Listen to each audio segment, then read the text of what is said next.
Vamos agora para um giro pelas principais notícias da manhã. O antagonista.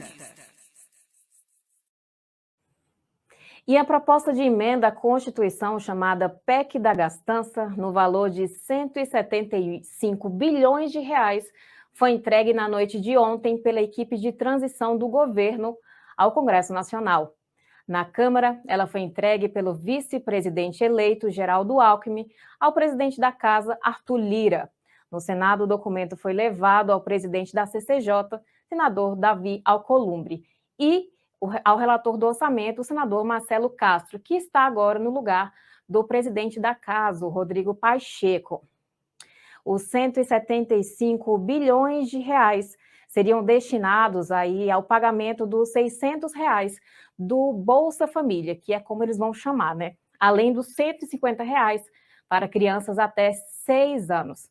Apenas o Bolsa Família estaria fora do teto dos gastos, de acordo com essa proposta que foi apresentada ontem. Só que, mais uma vez, parece que o mercado não reagiu bem à PEC de transição. Ontem, os investidores passaram o dia aí avaliando a espera dessa proposta, que de fato seria apresentada, colocando aí os ativos em risco as incertezas fiscais ficaram aí à sombra dos investidores. A Ibovespa chegou a furar os 110 mil pontos e o dólar voltou a se aproximar dos R$5,40. À noite, quando o texto da PEC saiu, as temidas expectativas se confirmaram.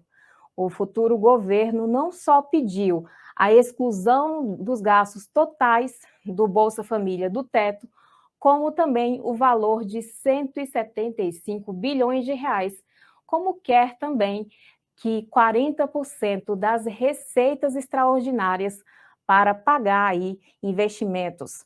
60% dessas receitas extraordinárias continuariam sendo destinadas para o pagamento de juros da dívida. Alckmin explicou mais tarde que o avanço dessas receitas seria limitado aí a um montante de cerca de 6,5% das receitas, o que totalizaria cerca de 22 bilhões de reais.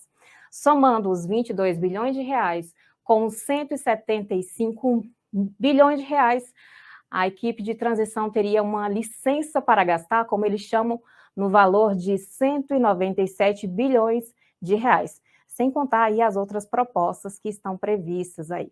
Esse era um cenário mais temido pelo mercado.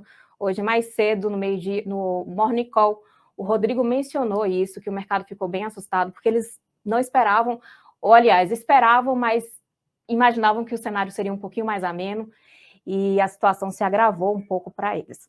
O problema de tudo isso é que a PEC de transição não aponta nenhuma fonte de financiamento para essas propostas. E hoje, mais cedo, na COP27, Lula voltou a defender a responsabilidade social, em detrimento da responsabilidade fiscal aí. Ao ser questionado sobre as reações negativas do mercado, o presidente eleito pediu paciência. Temos o vídeo aí na tela. Sabe que não adianta ficar pensando só em responsabilidade fiscal, porque a gente tem que começar a pensar em responsabilidade social. Porque quando se criou o teto de gasto, o que é um teto de gasto num país? Olha, o que é? Se o teto de gasto fosse para discutir que a gente não vai pagar a quantidade de juros para o sistema financeiro que a gente paga todo ano, mas a gente fosse continuar mantendo as políticas sociais intactas, tudo bem. Mas não, quando você coloca uma coisa chamada teto de gasto, tudo que acontece é você tirar dinheiro da saúde, tirar dinheiro da educação, tirar dinheiro da ciência e tecnologia, tirar dinheiro da cultura, ou seja, você tenta desmontar tudo aquilo que faz parte do social. E você não mexe num centavo do sistema financeiro. Você não mexe num centavo daquele juro que os banqueiros têm que receber. Ah, mas se eu falar isso, vai cair a bolsa, vai aumentar o dólar. Paciência, porque o dólar não aumenta e a bolsa não cai por conta das pessoas sérias, mas é por conta dos especuladores que vivem especulando todo santo dia. Eu disse, nós temos que cumprir meta de inflação, sim, mas nós temos que ter meta de crescimento. Nós temos que ter algum compromisso, sabe, de crescimento, de geração de emprego, porque senão, como é que você vai fazer com que a riqueza seja distribuída?